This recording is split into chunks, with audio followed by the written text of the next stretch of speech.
আসসালামু আলাইকুম প্রিয় শিক্ষার্থী, আশা করি তোমরা ভালো আছো। আজকে নিউটনের বলবিদ্যার আমরা যে বিষয়গুলি আজ পড়াবো, দেখো, জড়তা, গতি জড়তা ও স্থিতি জড়তা, নিউটনের গতিসূত্র, নিউটনের গতিসূত্রে ব্যবহার, সূত্রগুলোর মধ্যে সম্পর্ক, নিউটনের গতির সীমাবদ্ধতা, সূত্রের সীমাবদ্ধতা।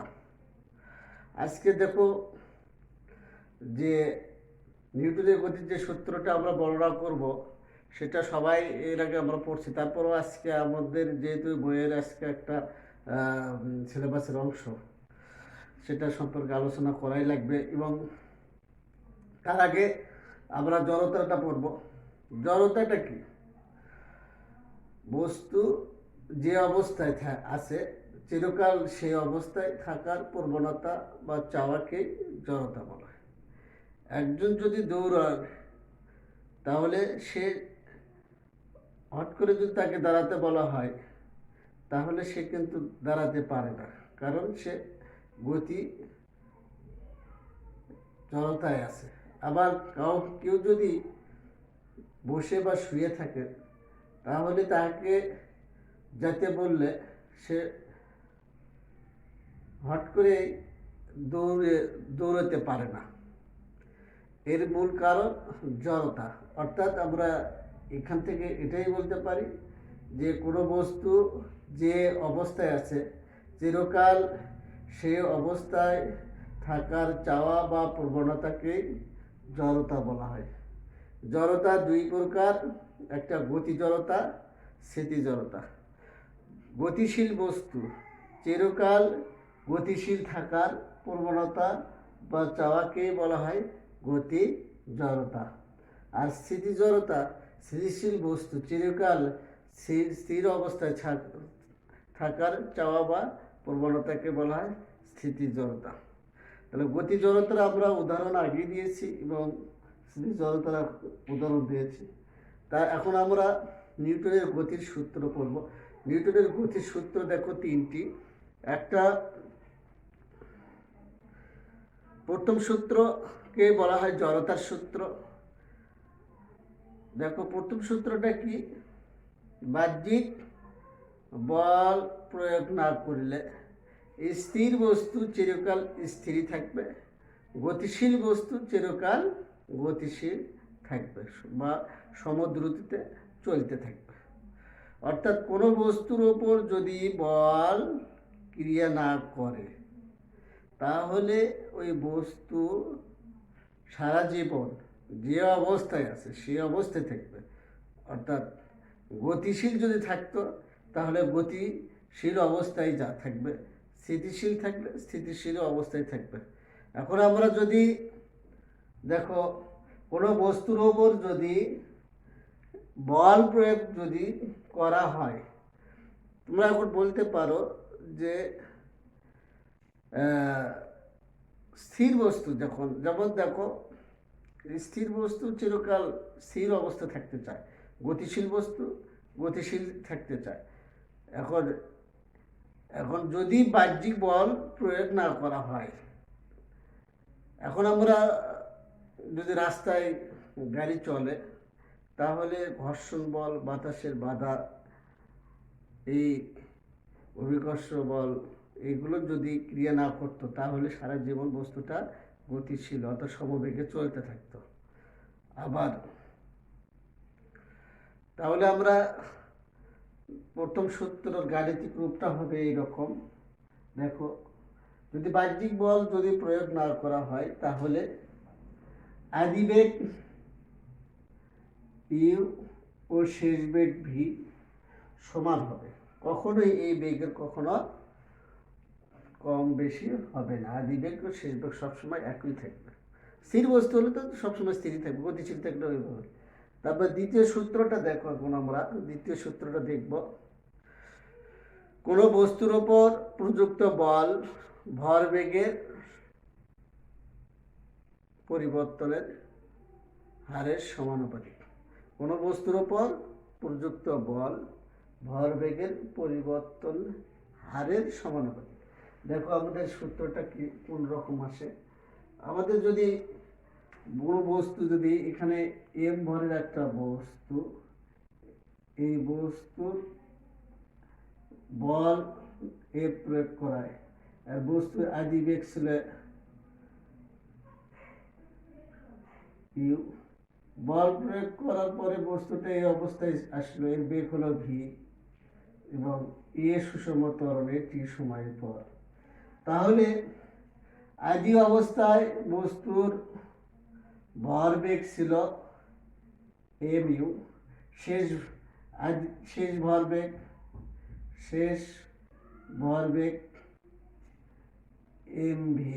তাহলে ভরবেগের পরিবর্তন, বেগের পরিবর্তন M V minus M U, ভরবেগের পরিবর্তনের হার, অর্থাৎ তাহলে M V minus M U ভাগ টি, অর্থাৎ সময়তে ভাগ হবে। এখন প্রযুক্ত বলে এফ যেহেতু, তাহলে এফ সমানুপাতিক M V minus M U ভাগ টি, অর্থাৎ এফ সমান কে, এম যদি আমি কমন নেই তাহলে ভি মাইনাস ইউ ভাগ টি, ভি মাইনাস ইউ ভাগ টি এটা সমান আমরা লিখতে পারি এ, তাহলে এম এ, এফ সমান কে এম এ। এখন এই কেটাকে একক বলের সংজ্ঞা অনুসারে আমরা যদি দেখি, একক বলটা কি, যে একক ভরের কোনো বস্তুর ওপর যে পরিমাণ বল প্রয়োগ করলে বস্তুটির 1 মিটার পার সেকেন্ড স্কোয়ার ত্বরণ সৃষ্টি হয় তাকে একক বল বলা হয়। তাহলে একক ভরের বস্তুর ওপর মানে 1 কেজি, এম সমান হবে 1 কেজি আর এ সমান হবে 1 মিটার পার সেকেন্ড স্কোয়ার ত্বরণ। এই 1 মিটার পার সেকেন্ড স্কোয়ার ত্বরণ সৃষ্টির জন্য আমরা যে বল প্রয়োগ করতেছি তাকে একক বল বলা হয়। তাহলে একক বল সংখ্যা অনুসারে আমরা এটা পেলাম। তাহলে কে এখান থেকে পাবে এফ সমান, অর্থাৎ কে সমান 1, আমরা লিখতে পারি এফ সমান এম এ। তাহলে আমরা এফ সমান এম এ, আর এখানে এই জায়গায় এ সমান ভি মাইনাস ইউ ভাগ টি, এটা একটা সূত্র পেলাম। তাহলে আমরা দ্বিতীয় সূত্রের ব্যাখ্যা এবং গাণিতিক রূপ দুটাই পেলাম। প্রথম সূত্র তো প্রথম বলা হয়েছে।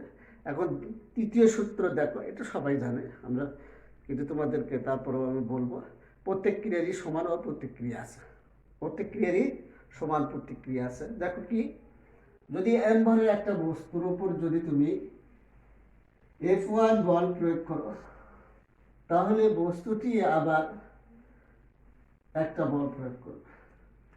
এটা এম ভরের একটা বস্তু, এর উপরে যদি আমি F1 বল প্রয়োগ করছি, তাহলে F1 বলটা আমি প্রয়োগ করলাম, বস্তুটা আবার কি করবে, একটা বল প্রয়োগ করবে F2।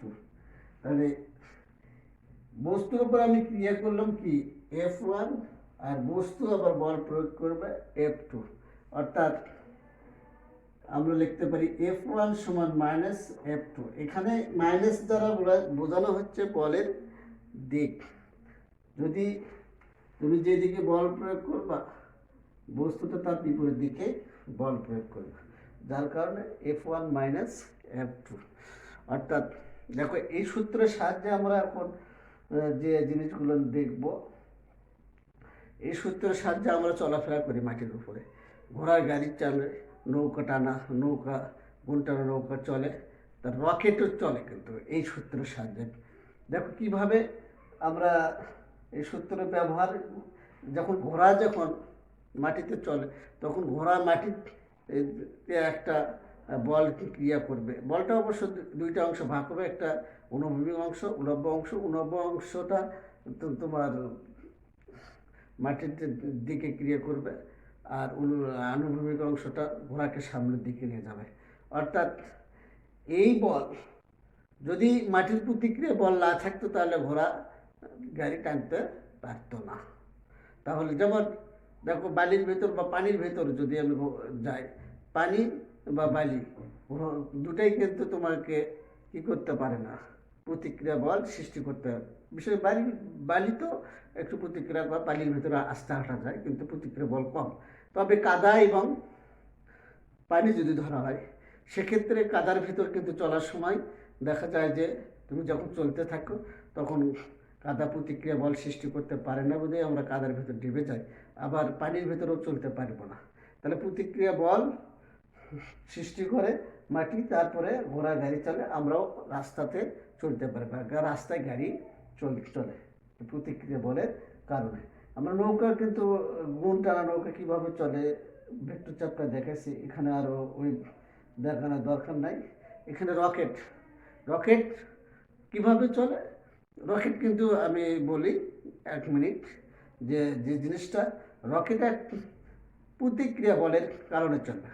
রকেটের যে জ্বালানি সেটা নির্গত হবে, সেই নির্গত হলে তখন ওখানকার একটা বাধা প্রাপ্ত হবে বায়ুতে, সেই বাধাটাকে রকেটকে সামনে নিয়ে যাবে। তোমরা যদি এটা বাস্তবে দেখতে চাও, তুমি একটা বেলুনকে ফুলিয়া তার ভেতরে একটা প্লাস্টিকের নল পানিতে রাখিয়া বেলুনটা, প্লাস্টিকের মুখটা যদি খুলে দেওয়া যায়, দেখবে যে বেলুনটা পানির ভেতরে ওই গ্যাস যখন বের হয়ে যাবে, বেলুনটা দ্রুত গতিতে সামনের দিকে এগোবে।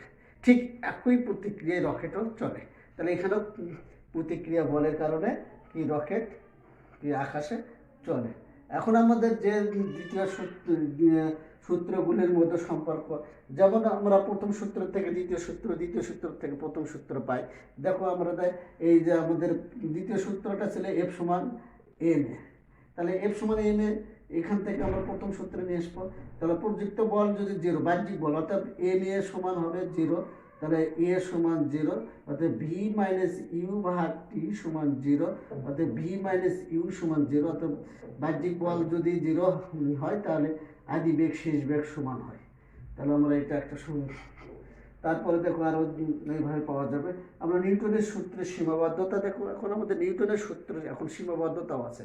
নিউটনের সূত্রটা ব্যবহার করা হয়, নিউটনের সূত্রটা তোমার চিরায়িত বলবিদ্যায় ব্যবহার করা হয়। এখানে শব্দ, প্রবাহী গতিবিদ্যা, তারপরে স্থিতিস্থাপকতা, পদার্থের গাঠনিক ধর্ম, সাধারণত দৃশ্যমান অর্থাৎ বড় বিস্তৃত বস্তুর ক্ষেত্রে এবং সমবেগে গতিশীল ক্ষেত্রে এইগুলোর ব্যবহার করা যায়। আবার ম্যাক্সওয়েলের তড়িৎচুম্বকীয় তত্ত্বের সাহায্যে অপবর্তন, সমবর্তন, পোলারাইজেশন যদিও ব্যাখ্যা করা যায়, তবে ম্যাক্সওয়েলের তড়িৎচুম্বকীয় তরঙ্গের সাহায্যে ক্ষুদ্র কণা, মানে ইলেকট্রন, প্রোটনের মিথস্ক্রিয়া অর্থাৎ তড়িৎচুম্বকীয় ক্রিয়া, ফটোতড়িৎ ক্রিয়া, কম্পাটন ক্রিয়া, পোলারায়ন, এগুলো কিন্তু তোমার তড়িৎচুম্বকীয় ক্রিয়া এবং নিউটনের বলবিদ্যাতে ব্যাখ্যা করা যায় না। এগুলো সব ব্যাখ্যা করা হয় কোয়ান্টাম তত্ত্বের সাহায্যে। কোয়ান্টাম তত্ত্বের সাহায্যে আমাদের ব্যাখ্যা করতে পারি ইলেকট্রনের যে গতিবিধি, যেগুলো অর্থাৎ তড়িৎচুম্বক ক্রিয়া, আলোক তড়িৎ ক্রিয়া, ফটোতড়িৎ ক্রিয়া, যেটা একই নাম। তারপর তোমাকে বলা হচ্ছে কম্পটন ক্রিয়া,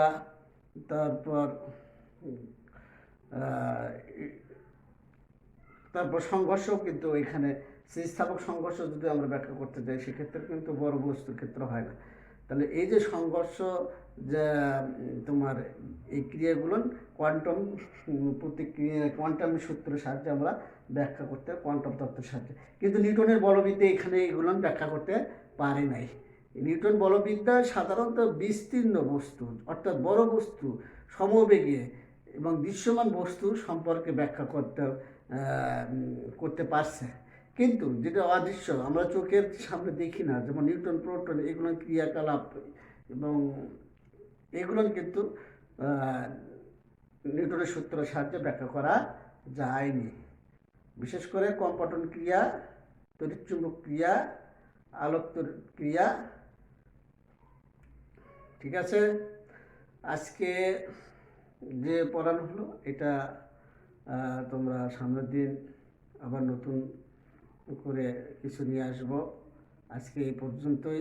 তোমরা ভালো থাকো, সুস্থ থাকো। আল্লাহ হাফেজ। আসসালাম।